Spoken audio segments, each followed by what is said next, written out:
Japanese POW's best friend asked him for a child, and the shy black U.S. soldier didn't know how to answer.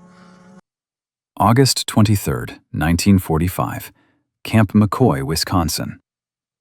The dust from the convoy trucks hadn't settled yet when Private James Washington realized everything he'd been told about the Japanese enemy was wrong. The propaganda films had shown monsters, brutal, inhuman creatures who tortured prisoners and fought to the death rather than surrender. Jimmy had watched those films a dozen times during basic training at Fort Benning. He'd memorized the statistics. Japanese soldiers would rather die than face the shame of capture. Those who did surrender were fanatics, still dangerous, still plotting. The men stepping down from the trucks looked like ghosts. 73 Japanese prisoners of war arrived that humid afternoon. They moved slowly, carefully, like men walking on broken glass. Their uniforms hung loose on frames that had lost 20, sometimes 30 pounds. Some limped. Others kept their eyes fixed on the ground, unable or unwilling to meet the gaze of their American captors. Jimmy stood at attention with the other guards. He was 22 years old, 5 feet 9 inches tall, from Tuscaloosa, Alabama.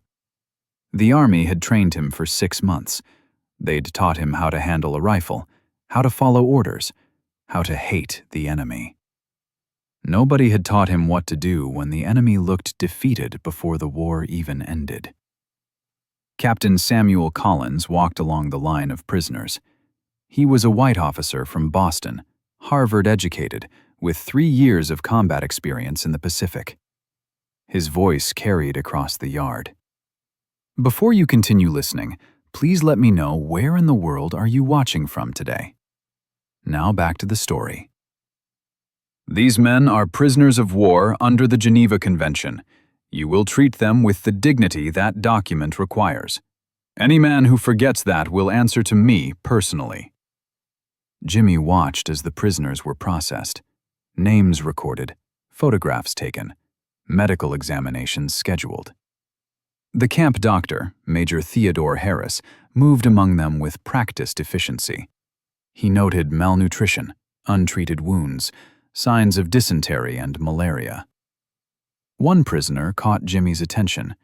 He stood slightly apart from the others, taller than most, perhaps 5 feet 10. His posture remained military despite obvious exhaustion. His uniform, though worn, showed the insignia of an officer. Later, Jimmy would learn his name was Tetsuo Nakamura, former lieutenant in the Imperial Japanese Army, captured on Okinawa in June. The segregated nature of the American military meant Jimmy served in an all-black unit. The 445th Quartermaster Battalion provided labor and guard duty. They weren't considered combat troops, though many had volunteered hoping to fight. Instead, they guarded prisoners, loaded supplies, and performed the unglamorous work that kept the war machine running. Sergeant William Harrison, Jimmy's squad leader, noticed his stare. Harrison was 34, from Detroit, a factory worker before the war. He'd served 18 months already. "Don't let it confuse you, Washington," Harrison said quietly. "They're still the enemy. They just lost, that's all." But Jimmy was already confused. These men looked nothing like the propaganda. They looked tired, scared, human. The camp itself sprawled across 200 acres of Wisconsin farmland. 20 wooden barracks for prisoners, guard towers at each corner, a mess hall that could feed 500 men, medical facilities better than anything Jimmy had seen in Alabama. The contrast between this and the stories of Japanese prisoner camps was striking. As the sun set that evening, Jimmy stood his first watch. He could see into the nearest barracks through the windows. The prisoners sat on their bunks, mostly silent. Some wrote letters that would never be mailed. Others simply stared at nothing. One prisoner, the officer Jimmy had noticed earlier, looked directly at him. Their eyes met for perhaps 3 seconds. In that moment, Jimmy felt something shift. Recognition, maybe. Or just the acknowledgement that they were both far from home, both caught in something bigger than themselves. Jimmy looked away first. He'd been trained to maintain distance, to see uniforms and nationalities rather than faces. But he'd already seen too much. The enemy had arrived at Camp McCoy, and the enemy looked heartbreakingly human. September 7th, 1945, 3 weeks after the Japanese surrender. The war was over, but the prisoners remained. Repatriation would take months, perhaps years. In the meantime, Camp McCoy settled into routine. Jimmy's duties included escorting work details, supervising meals, and conducting periodic barracks inspections. The work was monotonous, but gave him opportunities to observe the prisoners up close. He noticed small things: how they maintained military discipline among themselves, how they kept their living spaces spotless despite having almost nothing, how they treated each other with quiet respect. The camp allowed limited interaction between guards and prisoners. Work required communication. Tools needed to be distributed, tasks explained. Slowly, inevitably, barriers began to erode. Tetsuo Nakamura spoke English, not fluently, but well enough. He'd studied at a missionary school in Tokyo before the war. This made him valuable as an informal translator, helping bridge the gap between American officers and Japanese prisoners. It was during a routine work detail that Tetsuo first approached Jimmy directly. They were repairing a fence on the eastern perimeter. 6 prisoners, 3 guards. The September afternoon was warm, the work simple enough to allow conversation. Tetsuo worked beside Jimmy, digging post holes. They'd been silent for nearly an hour when Tetsuo spoke. "You are from the South," he said. Not a question. Jimmy nodded, surprised. "Alabama, I can hear it in your voice. Different from the northern soldiers." Tetsuo paused, choosing his words carefully. "You are treated differently also. I see this." Jimmy's jaw tightened. The segregation was obvious to everyone, including the enemy. Black soldiers ate separately, slept in different barracks, followed different rules. The irony wasn't lost on him. He was guarding prisoners who, in some ways, had more dignity than he did. "It's complicated," Jimmy said finally. "Yes, many things are complicated." Tetsuo continued digging. "In Japan, we have similar complications. Different classes, different rules. The war made us all equal in defeat."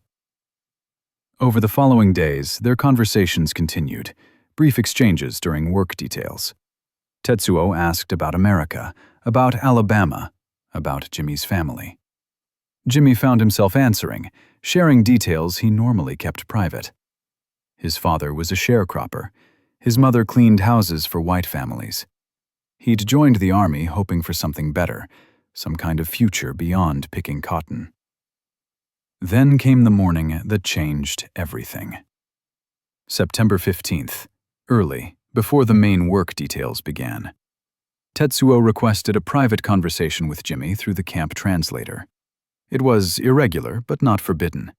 Captain Collins approved it, curious about what the Japanese officer wanted. They met in a small office near the administrative building. A translator sat nearby, though Tetsuo insisted on speaking English. "I must ask you something difficult," Tetsuo began. His hands rested on his knees, fingers interlaced. "In Japan, when a man loses his honor, there are ways to restore it. Through service, through sacrifice, through creating something good from shame." Jimmy waited. He had no idea where this was going. "I have lost everything," Tetsuo continued. My country is defeated. My family believes I have brought them shame by surviving when I should have died. I cannot return home as I am." He looked directly at Jimmy. "I wish to ask you for a child, not as you might think, but as a symbol, a connection to something beyond this war, this defeat." The room went silent. The translator looked uncomfortable. Jimmy felt his face grow hot. "I don't understand," Jimmy said carefully. Tetsuo struggled to explain. In his culture, he said, creating life was the ultimate act of redemption. A child represented hope, future, continuation beyond personal failure. He wasn't asking for romance or anything improper. He was asking for help in finding meaning again. "I see in you someone who understands being outside," Tetsuo said. "Someone who knows what it means to serve a country that does not fully accept you. Someone who might understand this need for connection, for purpose beyond what we are told we should be." Jimmy stood abruptly. "I can't. I don't. This isn't something I can answer." He left quickly, his heart pounding. Behind him, Tetsuo remained seated, his request hanging in the air like smoke. September 16th through 23rd. Jimmy couldn't sleep. Tetsuo's request replayed in his mind during every guard shift, every meal, every quiet moment. The sheer strangeness of it defied his understanding of how the world worked. He'd been trained to see the Japanese as fundamentally different, not just enemy soldiers, but a different species of human. The propaganda had been clear. They thought differently, valued different things, operated according to alien logic. Now one of them was asking him for something so profoundly human, it shattered every assumption. Sergeant Harrison noticed Jimmy's distraction during morning formation. "You all right, Washington?" Harrison asked after dismissing the squad. "Just tired, Sergeant." "That Japanese officer, Nakamura, he said something to you." It wasn't a question. "Word gets around in a camp this size." Jimmy hesitated. "He asked me something I don't know how to answer." Harrison waited. When Jimmy didn't continue, he said, "These men are different from what we expected. That's throwing a lot of soldiers off balance. You're not the only one confused." The camp itself seemed designed to challenge assumptions. The prisoners received 3 meals daily. Not generous, but adequate. Rice, vegetables, occasional meat. More than many of them had eaten in months of combat. The medical staff treated their illnesses and injuries without discrimination. Malaria pills, antibiotics for infections, surgery when needed. Major Harris, the camp doctor, explained his philosophy to the guards during a briefing. "These men are prisoners, not animals. We treat them with basic human dignity, because that's what civilized nations do. It's also practical. Healthy prisoners cause fewer problems than sick ones." Jimmy observed the Japanese prisoners closely now, trying to understand what Tetsuo had really been asking. He watched how they organized themselves, how they maintained routines, how they helped each other despite having almost nothing. One prisoner, an older man named Ichiro Sato, worked in the camp kitchen. He'd been a cook in civilian life before conscription. He spoke almost no English, but communicated through gestures and facial expressions. During a meal service, Ichiro noticed Jimmy hadn't eaten. He gestured for Jimmy to wait, then disappeared into the kitchen.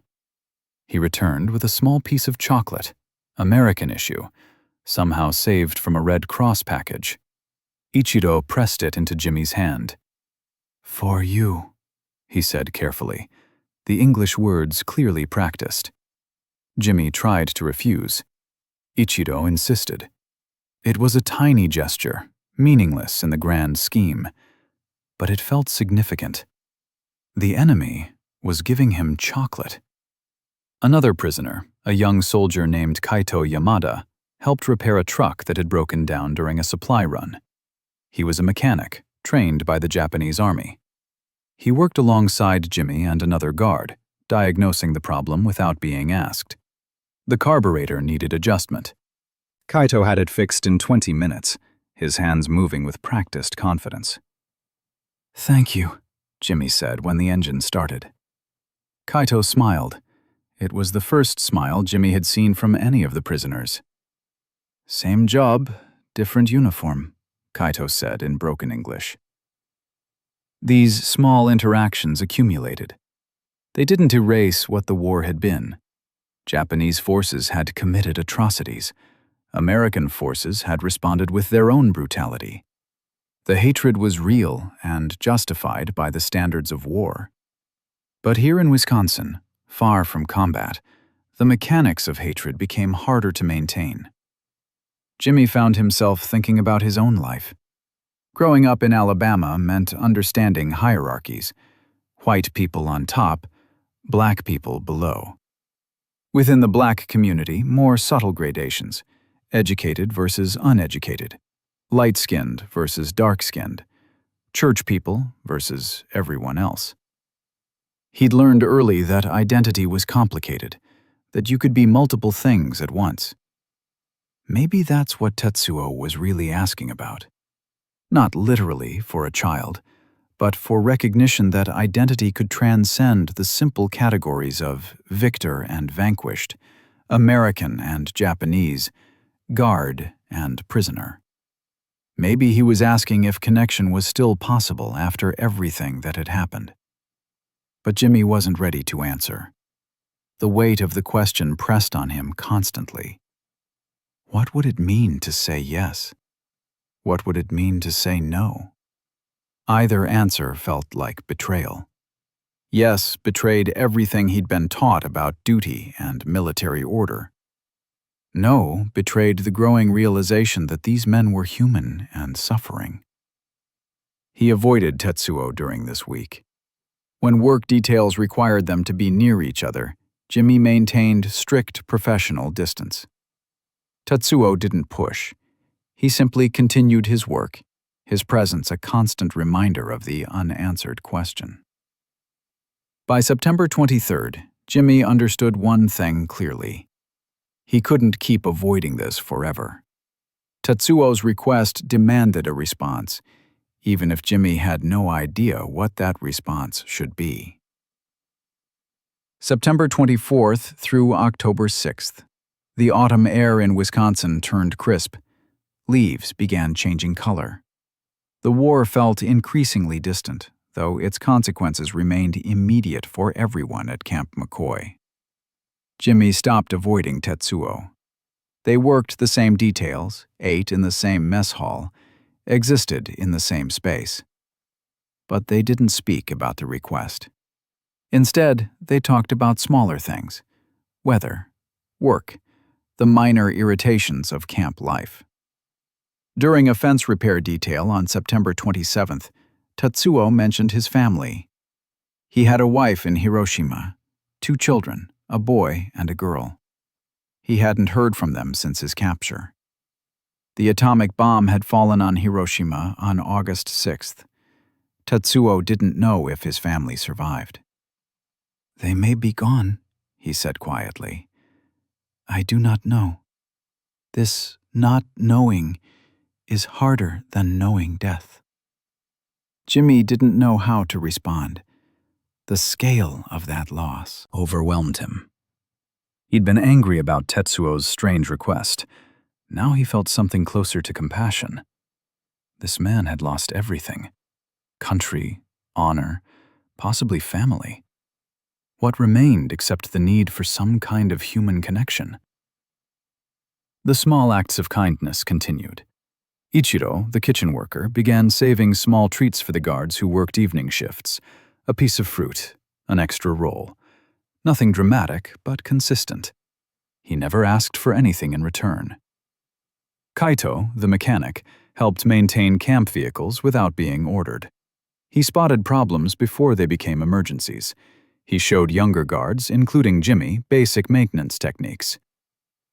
"Engine is engine," he'd say. "Same everywhere." These gestures created unofficial bonds. The guards began differentiating between prisoners. This one was helpful. That one was sullen. Another was funny, despite the language barrier.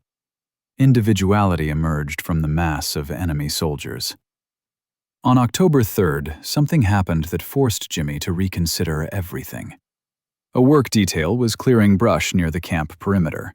12 prisoners, 6 guards. Jimmy was supervising. The work was routine, almost boring. Then, one of the prisoners collapsed.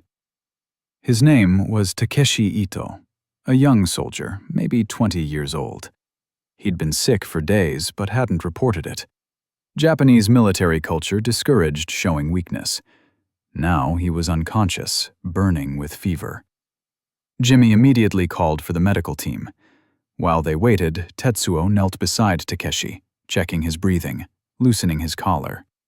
He spoke rapidly in Japanese to the other prisoners, organizing them to create shade, to bring water. When Major Harris arrived, Tetsuo gave a precise medical report in English. Symptoms, duration, his assessment that it was likely malaria. Harris was impressed. "You have medical training?" "Basic field medicine," Tetsuo said. "All officers learned." Takeshi was taken to the camp hospital. He would recover, but it took 2 weeks.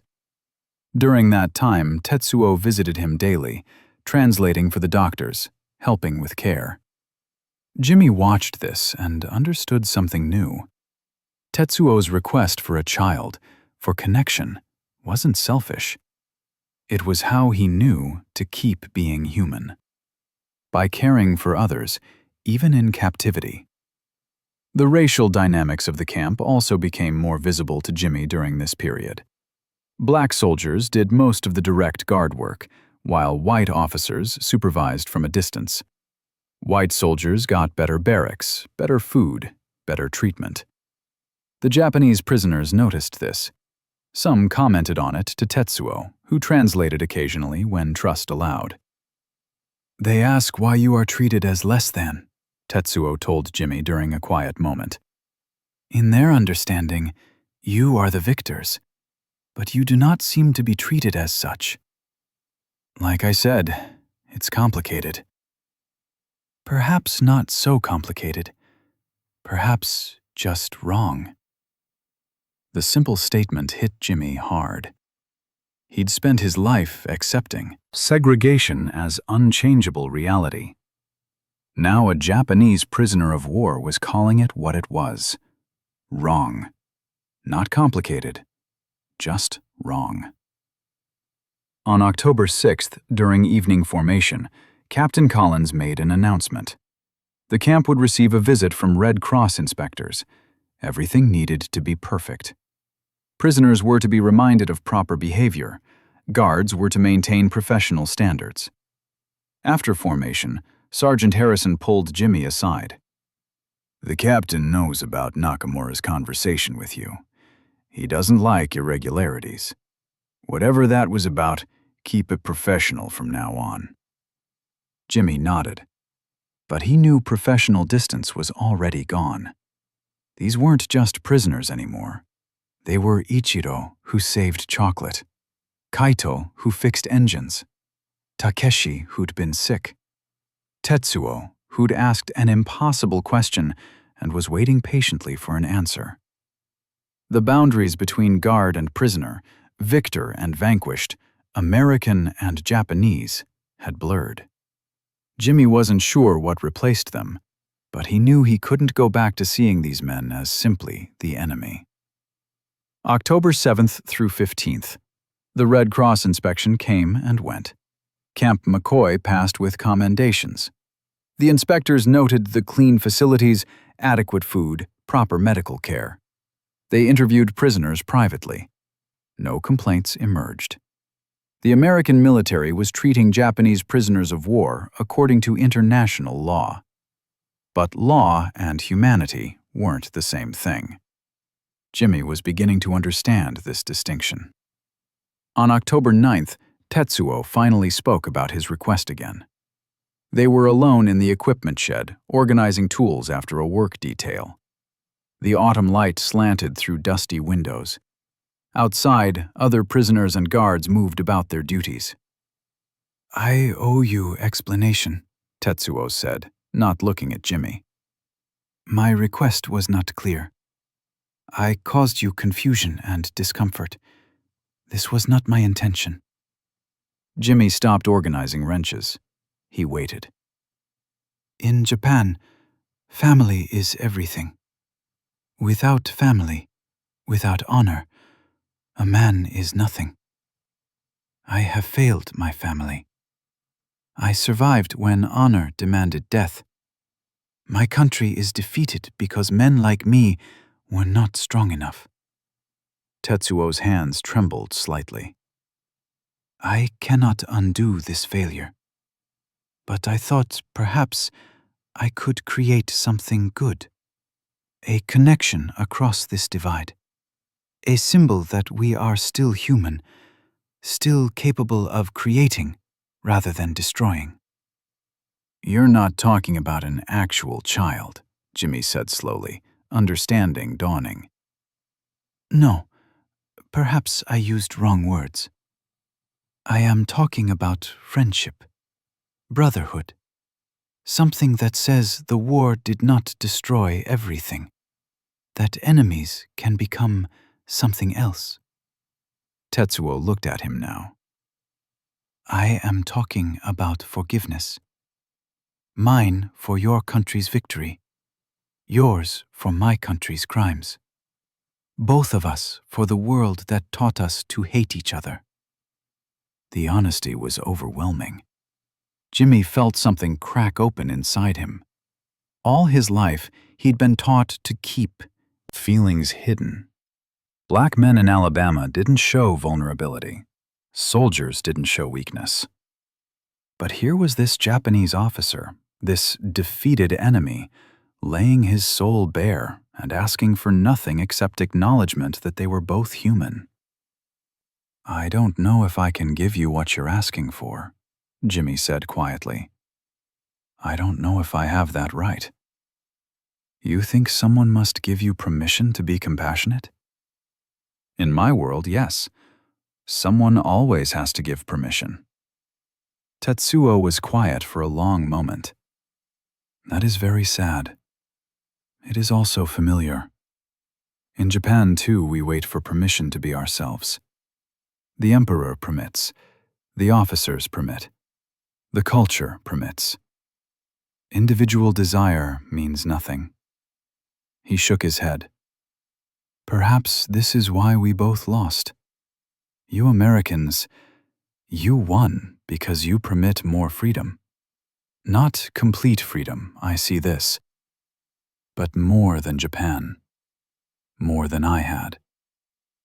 Over the following days, Tetsuo shared more of his story. He'd been a teacher before the war. History and literature. He'd never wanted to be a soldier. Conscription took him in 1941. He'd fought in China, then the Pacific Islands. He'd seen terrible things. Done terrible things. The weight of it crushed him. "I cannot make excuses," he said. "We did evil. In China especially. Things I cannot speak of without shame. I followed orders. This does not excuse. It only explains." He spoke of his family with painful longing. His son was 7, his daughter 5. His wife taught piano. They lived modestly but happily before the war. He hadn't received mail in 8 months. The uncertainty was torture. "If they are dead, I will know someday. But now, they exist in possibility. Alive and dead at same time. This hope and fear, it burns constantly." Jimmy found himself sharing things he'd never told anyone. The humiliation of segregation, the constant small cruelties, the hope that military service would somehow elevate him, give him dignity that civilian life denied. The disappointment of discovering the Army maintained the same hierarchies as Alabama, just in different forms. I thought maybe if I fought, if I served, they'd see me differently, see us differently. Black soldiers have been fighting in every American war. It never changes anything. It will change, Tetsuo said with surprising confidence. Not because of war, because of men like you who see clearly and refuse to accept wrong as permanent. On October 15th, Jimmy made his decision. They were sitting outside the barracks during evening free time.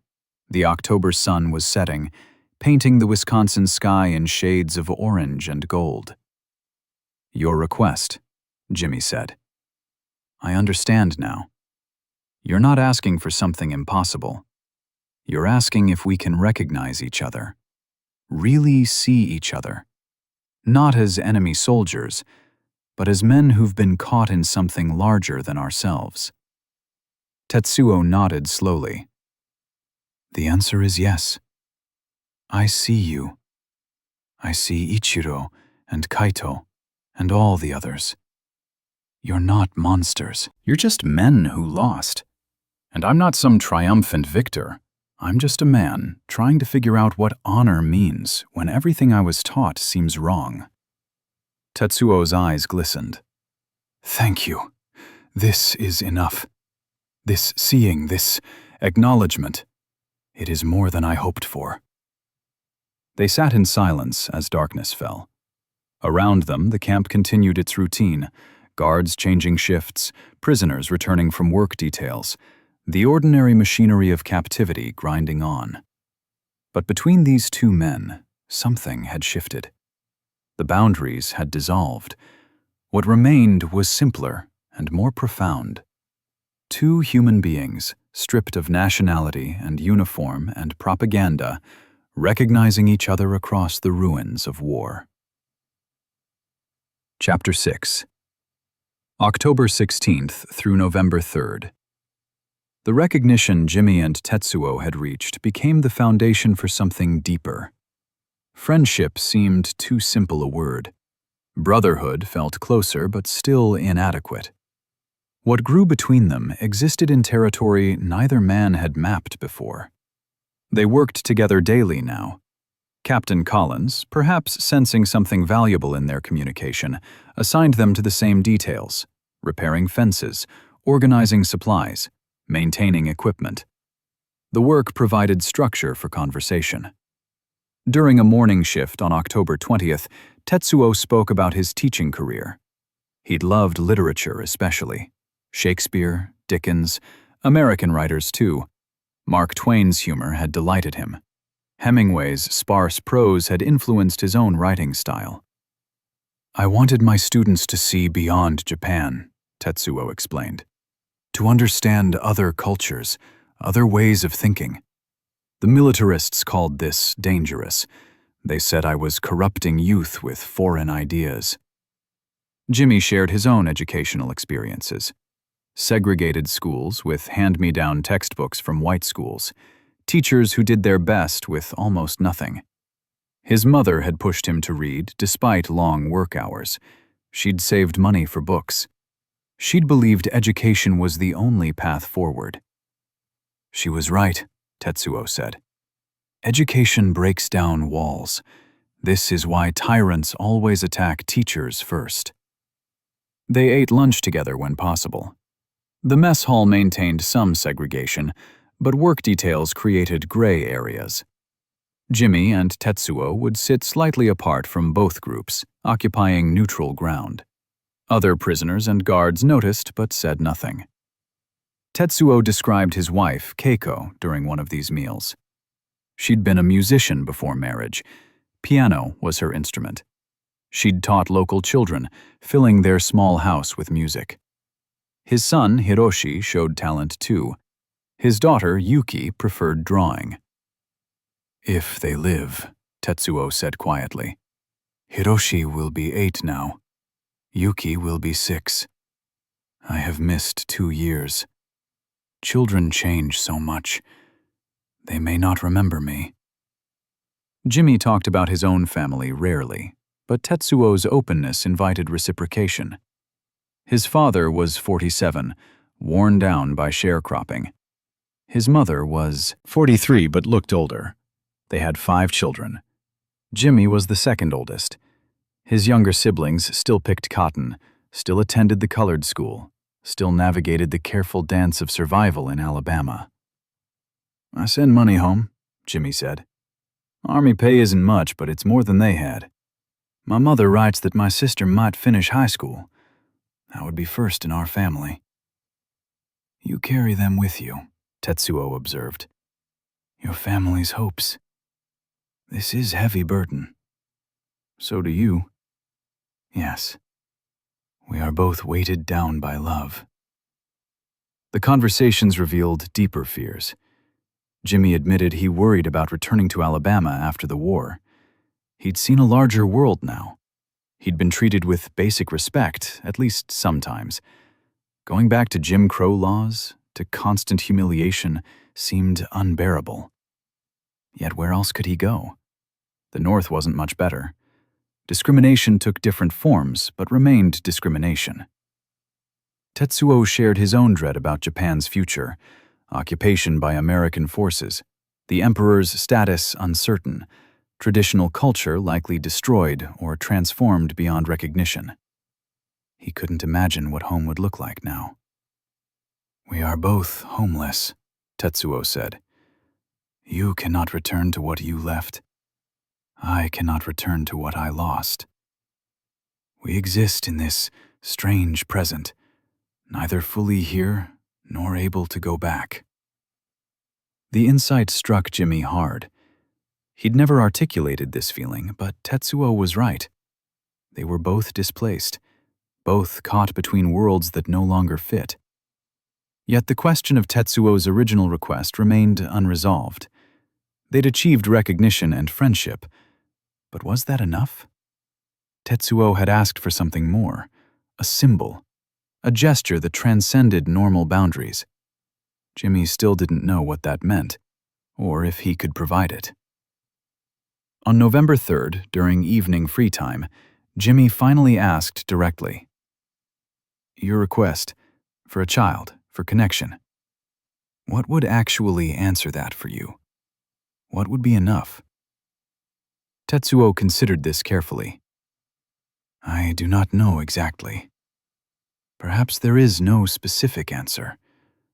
Perhaps the asking was itself important. It forced both of us to see each other truly. That seeing, that recognition, maybe that is the answer." "You're saying you don't need anything more?" "I am saying maybe what we have built is already more than I hoped for. 2 men, enemies by accident of birth and history, choosing to see humanity in each other. Is this not enough?" Jimmy wanted to believe it was, but something in Tetsuo's eyes suggested the question remained open. Waiting for a more complete answer, neither of them yet understood. November 4th through 18th. The camp population had grown to nearly 200 Japanese prisoners. Each brought their own story, their own losses, their own attempts to survive captivity with dignity intact. Ichiro Sato, the kitchen worker who'd given Jimmy chocolate, gradually shared fragments of his history. He'd been a restaurant owner in Kyoto, a small place serving traditional cuisine. 3 generations had run that restaurant. The war had taken his 2 sons, both killed in the Pacific. One at Guadalcanal, the other at Saipan. "I have no one now," Ichiro told Jimmy through Tetsuo's translation. "My wife died in 1942. Pneumonia. My sons are gone. My restaurant is certainly destroyed. I am 61 years old with nothing to return to." Yet Ichiro maintained remarkable gentleness.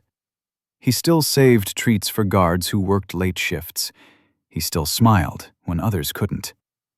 When asked how he managed this, he said simply, Bitterness only poisons the bitter person. Better to create small kindnesses. They cost nothing, but give much. Kaito Yamada, the young mechanic, revealed a different story. He'd been a university student before conscription, engineering major. He'd wanted to build bridges, not destroy them. The military had seen his mechanical aptitude and trained him for vehicle maintenance. He'd never fired a weapon in combat. His entire war had been spent keeping trucks and tanks running. "I fixed machines that killed people," Kaito said during a repair session. His English had improved dramatically. "This makes me guilty also. I did not pull triggers, but I enabled those who did." Jimmy found himself counseling Kaito, a strange reversal of what he'd expected. You did what you had to do to survive. That's not the same as choosing evil. Is it not? If we only do what we must to survive, are we different from animals? The question had no easy answer. Jimmy was learning that most important questions didn't. Another prisoner, a former schoolteacher named Takeshi Ito, the young man who'd collapsed from malaria, became a friend to several guards. He taught basic Japanese phrases. He explained cultural practices that seemed strange to Americans. He translated letters home for prisoners who couldn't write English. Takeshi spoke about the propaganda Japanese soldiers had received. Americans would torture prisoners. Americans were barbaric criminals. Americans would never show mercy. Every captured soldier expected death or brutal treatment. "We were taught you were devils," Takeshi said. "Then we arrive, and you give us medicine, food, clean clothes. You treat us as humans. This is more devastating than any weapon. It destroys everything we believed." The pattern repeated across the camp. Each prisoner's story revealed the same themes. Ordinary men conscripted into war they didn't choose, fighting for a cause they didn't fully understand, suffering losses that would haunt them forever. And now, treated with unexpected decency by enemies they'd been taught to hate. Jimmy noticed how these stories affected other American soldiers too. Even those who'd arrived with deep prejudice found it harder to maintain after weeks of daily interaction. You couldn't hate someone after helping them recover from malaria. You couldn't see them as inhuman after fixing equipment together, sharing jokes, despite language barriers, discovering common interests. Sergeant Harrison pulled Jimmy aside on November 15th. "The captain's getting pressure from higher up. Some colonel thinks we're being too friendly with the prisoners, says it's bad for discipline." "What do you think, Sergeant?" Harrison was quiet for a moment. "I think these men aren't the enemy anymore. War's over. They're just men far from home, same as us. Being decent to them doesn't cost us anything." But institutional racism remained visible even in small kindnesses. When the camp received donated books for prisoners to learn English, black soldiers weren't allowed to teach classes. Only white soldiers could be educators. The irony was bitter. Jimmy could guard the prisoners, he could work beside them, but teaching them violated some unspoken boundary. Tetsuo noticed these contradictions constantly. "Your country won the war, yet you are treated as less than. How do you accept this?" "What choice do I have?" "You could refuse, demand equality." "That's easy to say. Harder to do when refusing might mean a dishonorable discharge, or worse." "So you accept injustice to survive.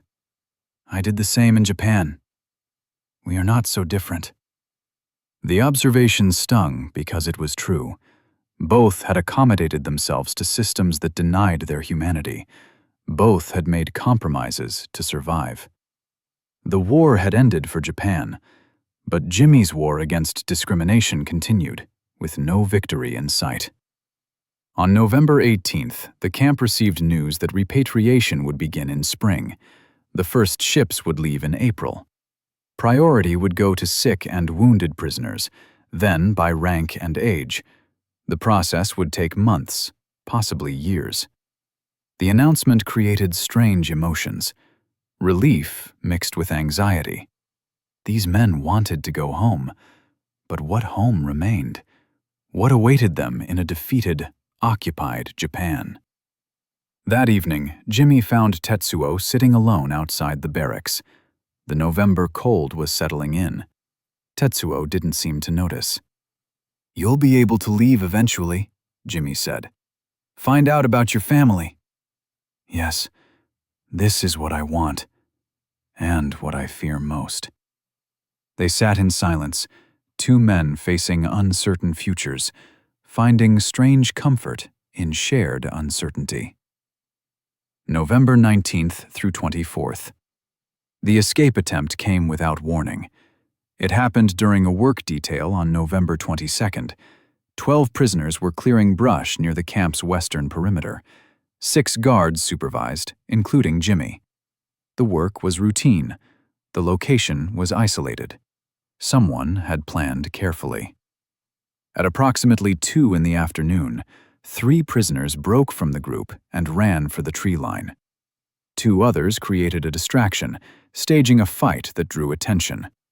By the time guards realized what was happening, the 3 were 50 yards away and moving fast. Jimmy was closest to the escape route. He raised his rifle, but didn't fire. Standard procedure was clear.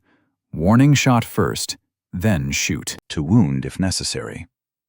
But his finger wouldn't pull the trigger. The other guards were shouting. Corporal Davis, a white soldier from Georgia, fired a warning shot. The prisoners kept running. Davis aimed again, this time at the men themselves. Jimmy made his decision in the space of a heartbeat. He stepped in front of Davis, blocking his line of fire. "Give them a minute," he said. "Get out of the way, Washington. That's an order." "They're unarmed. They're running toward empty woods. They won't make it far. Give them a minute." Those 60 seconds felt eternal.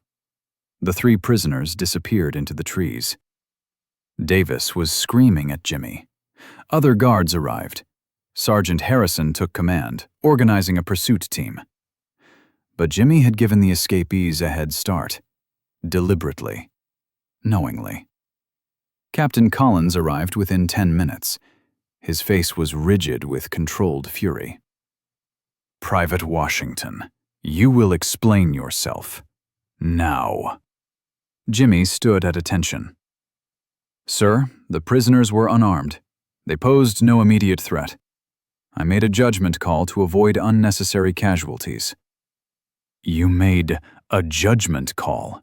You, a private, against protocol, against orders, against military discipline." Collins's voice was dangerously quiet. "You will be placed under arrest pending investigation. Sergeant Harrison, confine this man to quarters." The escape attempt itself failed. All 3 prisoners were recaptured within 4 hours. They hadn't gotten 5 miles. Hungry, exhausted, and disoriented, they'd essentially surrendered when the pursuit team found them. No one was hurt. But Jimmy's actions had consequences that wouldn't disappear so easily. He spent 2 days confined to quarters while officers decided his fate. During this time, Tetsuo requested permission to speak with him. Collins denied it. "The prisoner has no standing to involve himself in disciplinary matters." But Tetsuo insisted, through proper channels. He filed a formal statement with the camp administration. Jimmy only learned about this later. The statement read, "Private Washington showed mercy where protocol demanded harshness. He recognized our humanity when military procedure required him to see only enemies. This is not weakness. This is the highest form of strength. If America punishes such men, America punishes its own best values." Other prisoners filed similar statements. Ichiro, Kaito, Takeshi, and 15 others put their names to a document praising Jimmy's restraint and compassion. The gesture was unprecedented. Prisoners of war filing character testimony for their guard. On November 24th, Captain Collins called Jimmy to his office. 2 other officers were present. The mood was formal and cold. Private Washington, you violated direct orders and endangered military discipline. Under normal circumstances, this would result in court-martial. Collins paused. However, the prisoners have filed testimonies on your behalf. Additionally, all 3 recaptured prisoners were unharmed. No equipment was lost. No security was actually breached. Jimmy waited. He knew there was more coming. You will receive an official reprimand in your service record. You will forfeit 2 weeks' pay. You will be removed from direct guard duty and reassigned to maintenance work. Collins looked at him directly. You will also receive a private commendation from me, which will never appear in official records, for demonstrating the kind of judgment and restraint that represents the best of American values. The contradictions in this decision were obvious. Punished officially, praised privately, wrong according to military law, right according to human decency. Jimmy was learning that authority and morality didn't always align. After dismissal, Sergeant Harrison walked with him back to quarters. You took a hell of a risk, Washington. Could have ended your career. Could have ended worse than that. I know, Sergeant. So why'd you do it? Jimmy thought about Tetsuo's request, about Ichiro's kindness, about all the conversations that had changed how he saw these men. Because they're not the enemy anymore. War's over. They're just men who wanted to feel free for a few hours. Shooting them for that seemed wrong. Harrison nodded slowly. You're probably right. But being right doesn't always protect you. Remember that. That evening, Tetsuo found Jimmy during the brief period when prisoners and guards crossed paths. I heard about the reprimand. I am sorry. Don't be. I made my choice. I'd make it again. This is what I meant, Tetsuo said quietly. About creating something beyond war. You chose mercy over duty, humanity over protocol. This is the answer to my request. This choosing. This willingness to risk yourself for others. This is what redeems us. November 25th through December 9th. The reprimand hung over Jimmy like a cloud. The official mark on his service record felt permanent, damning. But worse was the isolation that followed. Some soldiers respected his decision. Sergeant Harrison quietly supported him. A few others nodded approvingly when passing, but many saw him as someone who'd betrayed the uniform, who'd put enemy lives above American military discipline, who'd proven he couldn't be trusted. Corporal Davis was openly hostile. You made me look bad, Washington. Made us all look bad. Those Japs are laughing at us now, thinking we're weak. The racial dimension was never far from the surface. Private Miller, another black soldier, pulled Jimmy aside. You think doing that earned you respect? White officers still see you as just another Negro who doesn't follow orders. You didn't help yourself. You didn't help any of us. The criticism cut deep. Jimmy had hoped his action demonstrated principle, strength, humanity. But others saw only disobedience, only a black soldier failing to know his place. The reassignment to maintenance work meant less interaction with prisoners. Jimmy now spent his days repairing buildings, painting walls, fixing plumbing. The work was necessary, but felt like exile. He saw Tetsuo rarely. The friendship that had been growing was now throttled by logistics and suspicion. During this period, Jimmy's internal conflict intensified. Had he been right or wrong? Military discipline existed for reasons. Orders maintained structure. Without obedience, armies fell apart. Maybe he had been selfish, putting his own moral comfort above the system's needs. But then he'd remember those 3 prisoners running for the trees, their desperate bid for momentary freedom. The thought of shooting them, of watching them fall bleeding in the Wisconsin brush, still seemed unbearable. How could protecting their lives have been wrong? Tetsuo's original request haunted him now with new meaning.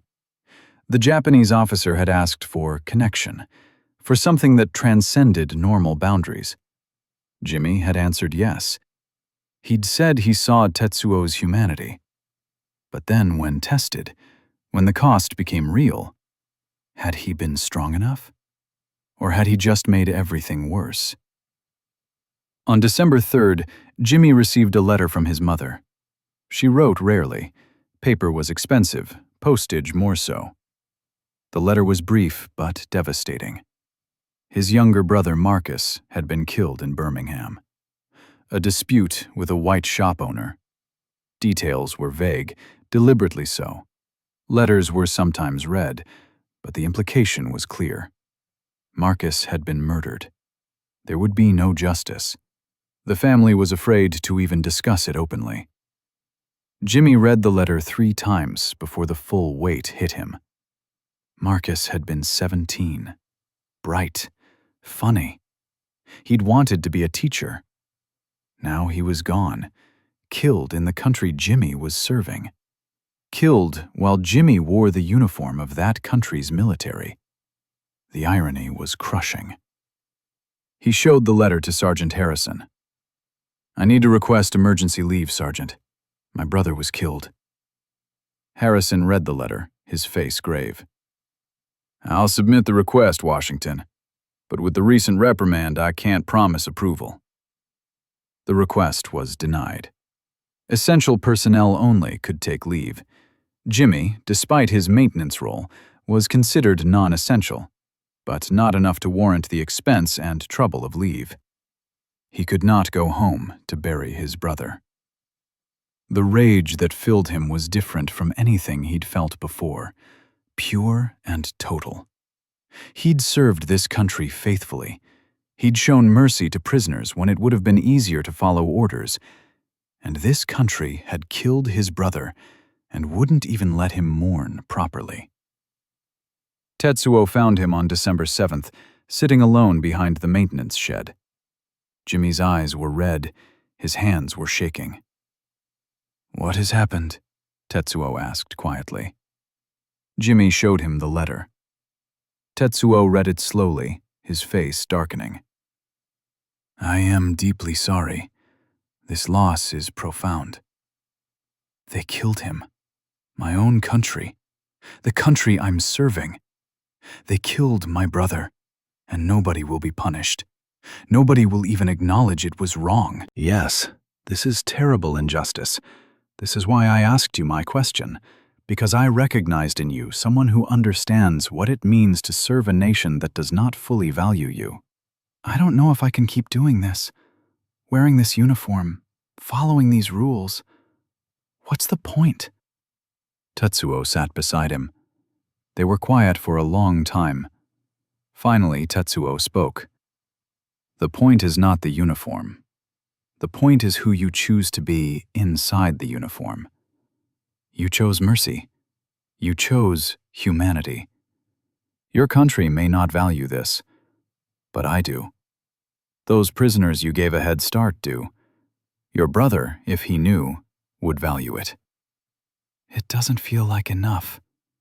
"It never does. Goodness in an unjust world always feels insufficient. But the alternative is to become part of the injustice. You are not that. Do not let grief make you that." The conversation didn't heal anything. Jimmy's brother was still dead. The injustice remained. But Tetsuo's presence, his understanding, made the grief slightly more bearable. They sat together in the cold December air, two men carrying losses that would never fully heal, finding small comfort in shared pain. December 10th through 22nd. Winter had fully arrived in Wisconsin. Snow covered the ground. Temperatures dropped below freezing most nights. The camp took on a different quality, quieter and more introspective. Tetsuo requested another private conversation with Jimmy through official channels. This time, Captain Collins approved it. Perhaps the captain felt some guilt about denying leave. Perhaps he recognized that Jimmy needed support. Whatever the reason, they were allowed an hour together on December 15th. They met in a small administrative office. A guard stood outside but gave them privacy. Tetsuo brought something wrapped in cloth. He placed it on the table between them. "I have been thinking about my request," Tetsuo began. "The one that confused you. The one about a child. About connection." Jimmy nodded but said nothing. "I believed I needed something specific. A grand gesture, a symbol. Something to prove that redemption was possible." Tetsuo unwrapped the cloth carefully. Inside was a small wooden carving, a bird in flight. "I made this. Wood from a fallen branch, a knife borrowed from the shop, many hours of work." The carving was beautiful, simple but elegant. The bird's wings were spread, caught in the moment of taking flight. "This is for you," Tetsuo said. "Not as payment, not as obligation. As gift between friends. As thanks for seeing me as human when you did not have to. As acknowledgement that you answered my request more fully than I understood at the time." Jimmy took the carving carefully. It was light, smooth, perfect. "I don't understand. I didn't give you what you asked for." "You gave me something better.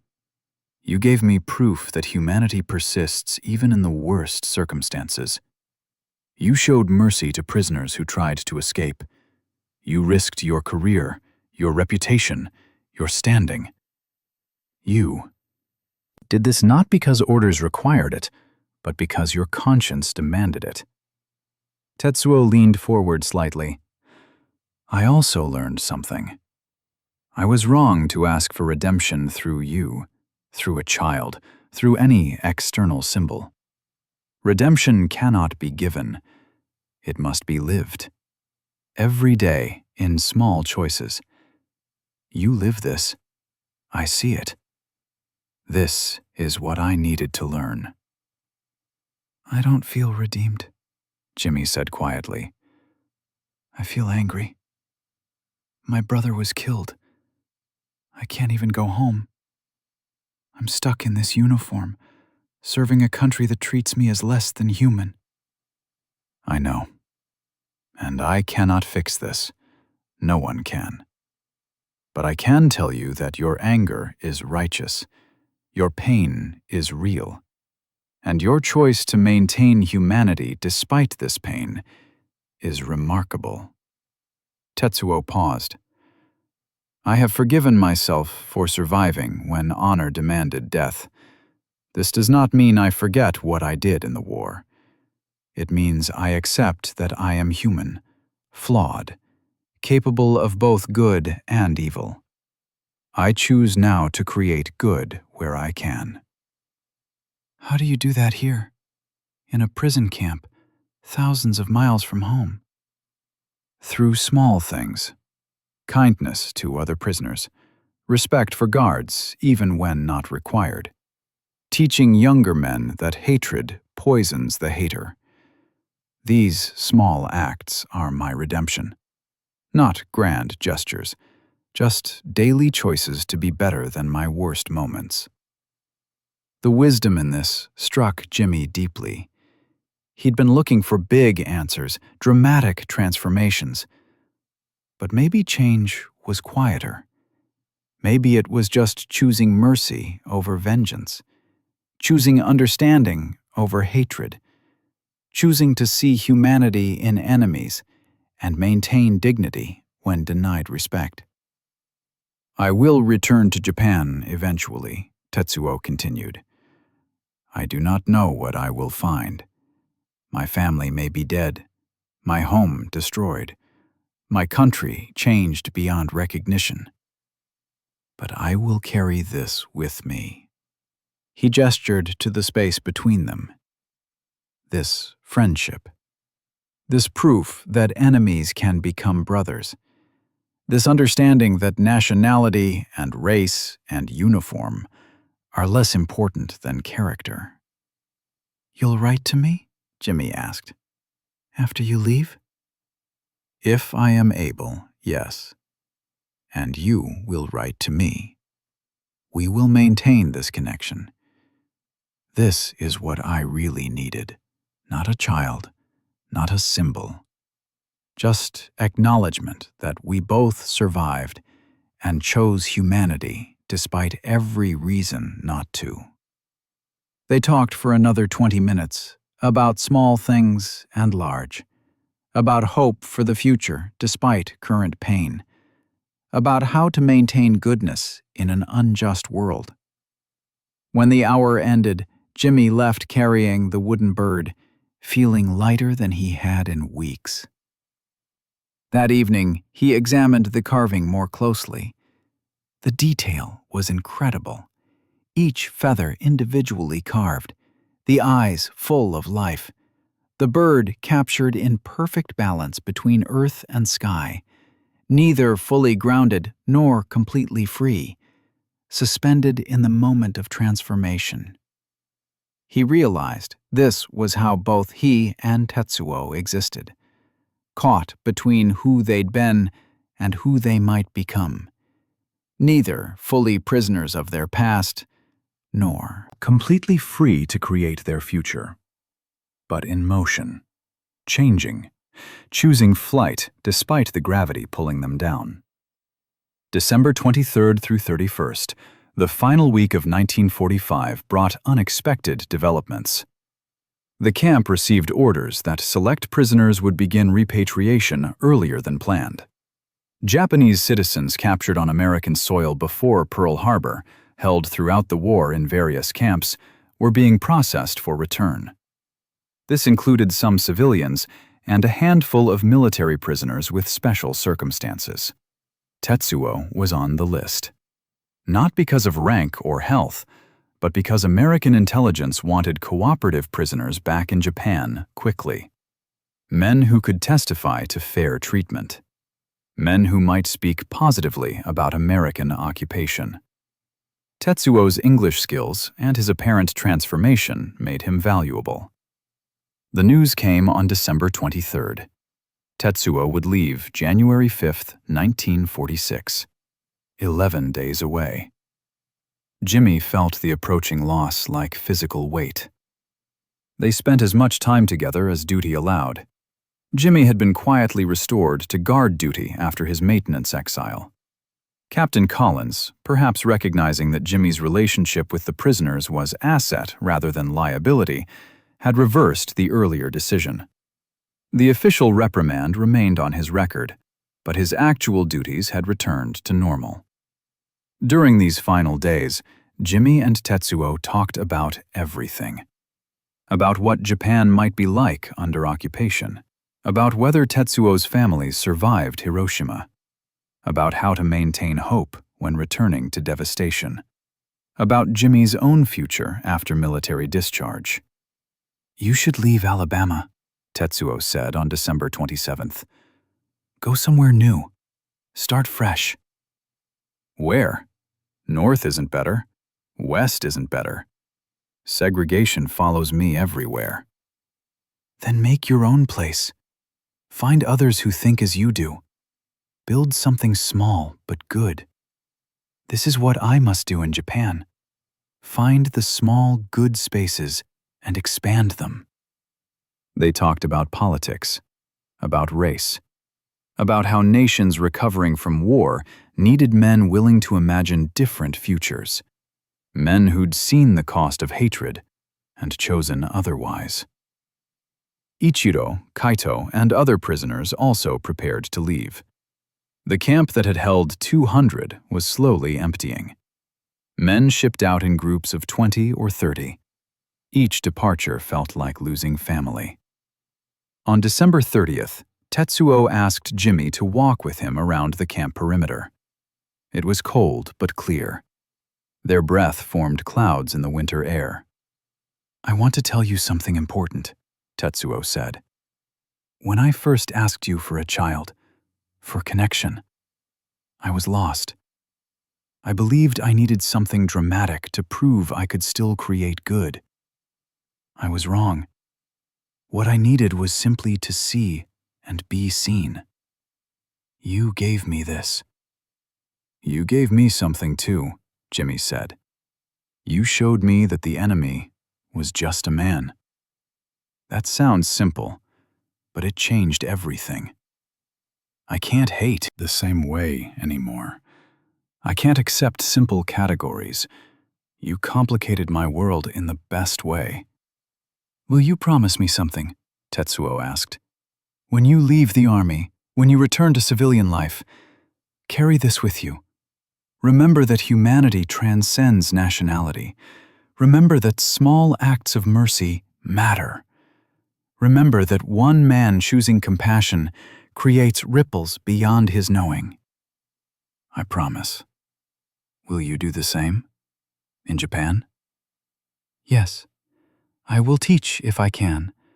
I will tell this story about an American soldier who showed mercy, about a friendship that shouldn't have existed but did, about how war ends, but humanity continues." They stopped walking.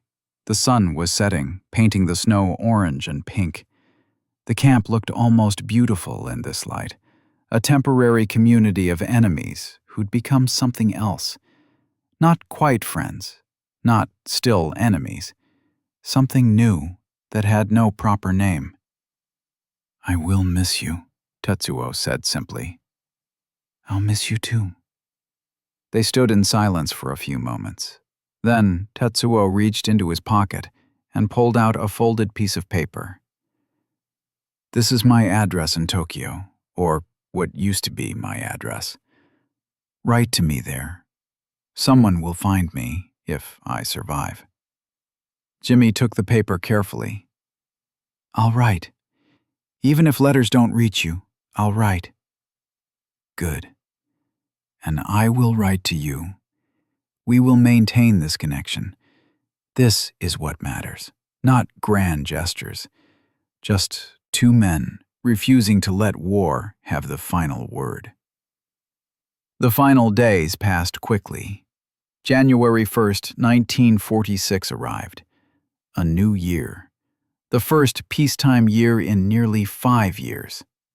The camp held a modest celebration. Prisoners and guards gathered in the mess hall. No alcohol, but extra food. Someone had a harmonica. Music played. For a few hours, the boundaries dissolved completely. Jimmy watched Tetsuo talking with Ichiro and Kaito, 3 Japanese prisoners discussing their uncertain futures. 3 men who'd survived war and captivity. 3 individuals who'd taught Jimmy more about humanity than any propaganda film or training lecture. On January 4th, the night before Tetsuo's departure, they had their final conversation. It was brief. Everything important had already been said.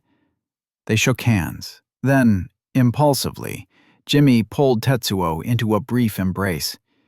It was against protocol. It was against social norms of both their cultures. It was exactly right.